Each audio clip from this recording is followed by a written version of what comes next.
Mənim uşaqlarım, bax bir də vurğuluram ki, indi ancaq birləşmələri izah edəcəm. Bax, skeleti yetərə qədər izah elədim. Diqqətlə mənə baxın.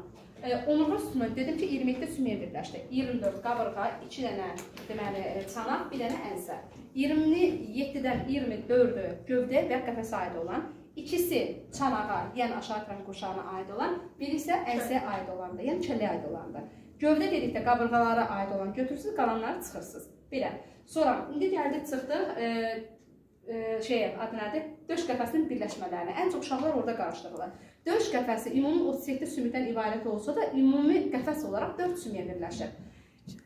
Mən demədim, döş qəfəsi 12 dənə döş fəqərəsindən ibarətdir. Döş fəqərəsi, birinci döş fəqərəsi birləşir 7-ci boyuna, birinci belə. Neçə fəqərəyə birləşir? Əlavə 2 fəqərəyə. Bunlar nədir? Qarışıq sümüklərə aid edir.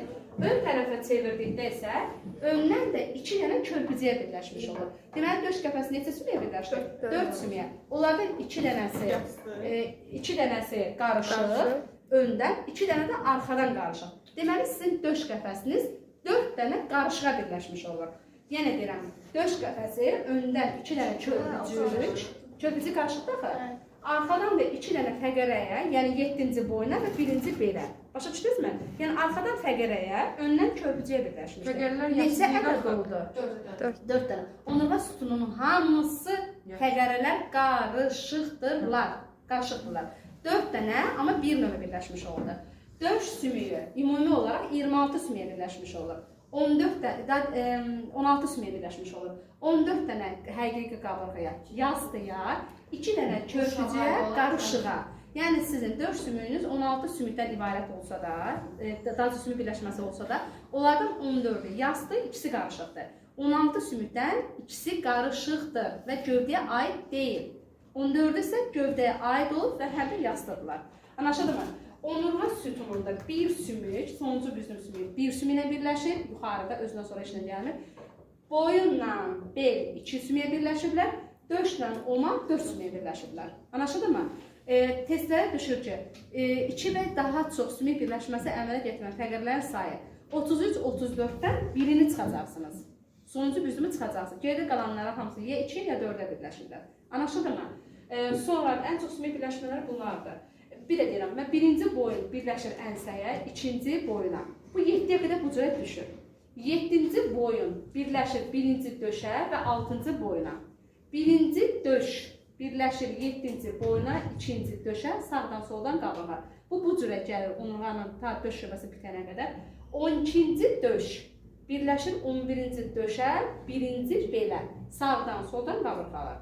Birinci bel birləşir 12-ci döşə, ikinci belə, sağ-sol boşdur. 5-ə qədər gəlirmi beldə bu cürə? Sonra 5-ci bel birləşir 4-cü belə, birinci omaya, sağ-sol yenə də, belə dedim mən, 5-ci bel. 5-ci bel birləşir birinci omaya, 4-cü belə, sağ-sol boş. Birinci oma birləşir 5-ci belə, ikinci omaya, sağ-sol çanaq. Axıra qədər bu cürə gedəcəkdir. Anlaşıldı mı?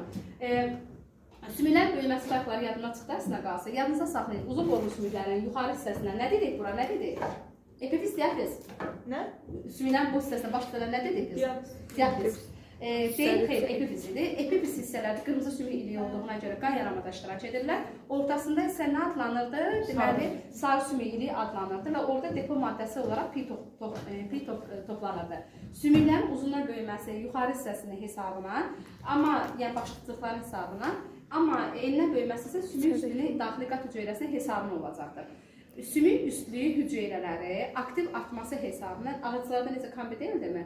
Sümüklərin enlən böyüməsi, sümüklərin regenerasiyası, hüceyrə maddəsinin təzələnməsi təmin edirlər.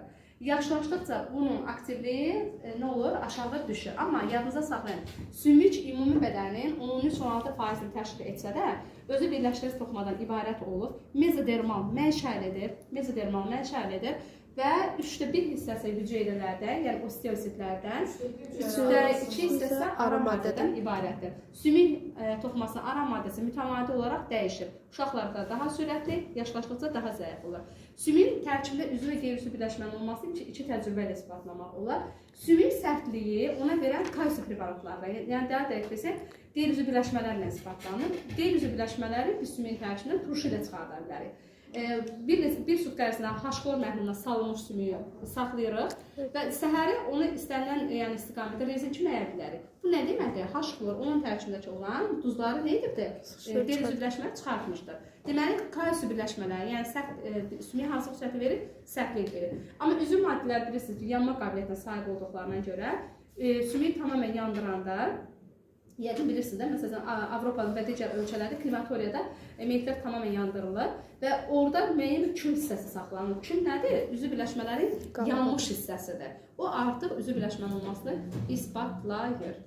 Varmı sualınız? Sümüklərin böyüməsi də hipofizin ön paya olan adenohipofiz tərəfindən somatotrop deyilən hormon tərəfindən sintez edilirdi. Bəli, bu hormonuydu. Uşaqlarda somatotropun azlığı, deməli, karniklik, çoxluğu, bəli, amma yaşlı adamlarda artıq o akromegaliyaya səbəb ola bilərdi. Akromegaliyada yəqin bilirsiniz ki, daxili orqanların böyüməsidir. Bir də var idi, o stimulyasiya sümüklərin sərtliyinin itirilməsidir.